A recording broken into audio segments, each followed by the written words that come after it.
আজরাইল দেখছনি আমার কান্দের মধ্যে এটা কি আছে? বলে গামছা, পুরান গামছা। এই গামছাটা হলো আমার রাস্তার যায় নামাজ।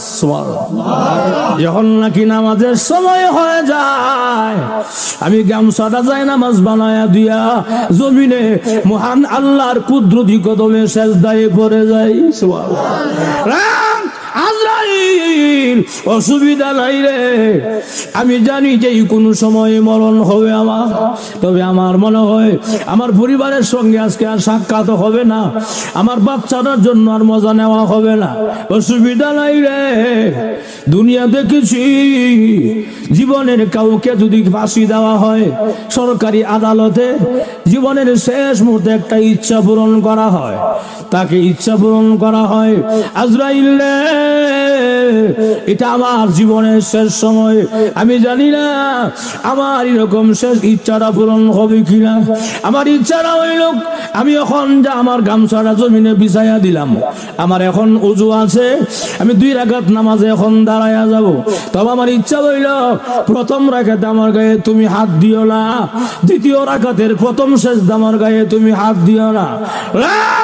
আজরাইল দ্বিতীয় রাকাতের দ্বিতীয় সেজদা যখন যাব, মেহেরবানি করে তুমি আমাকে মহান আল্লাহর কাছে পৌঁছায়া দিও।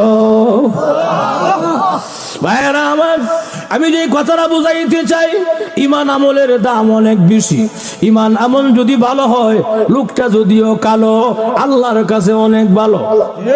আর যেমন ঠিক কিনা, ইমান আমল যদি ভালো হয়, লোকটা যদিও কালো, আল্লাহর কাছে সে অনেক ভালো হয়ে যায়। এই জন্য ইমান আমলের দাম অনেক বেশি। সামনে রমজান মাস চলে আসতেছে, আমাকে আপনাকে এখন থেকেই পুরোপুরি প্রস্তুতি নিতে হবে ইমান আমল রেডি করার জন্যে, বন্দেগী করার জন্যে। ওই ব্যক্তি বুদ্ধিমান তো ওই ব্যক্তি যে আখিরাতের কথা চিন্তা করে নেক আমল জমায়। আমার পাঠকিত হাদিসে আল্লাহর রাসূল বলেন, আল কাইসু মান দালা নাফসাহু ওয়া আমিলা লিমা বাদাল মাউত।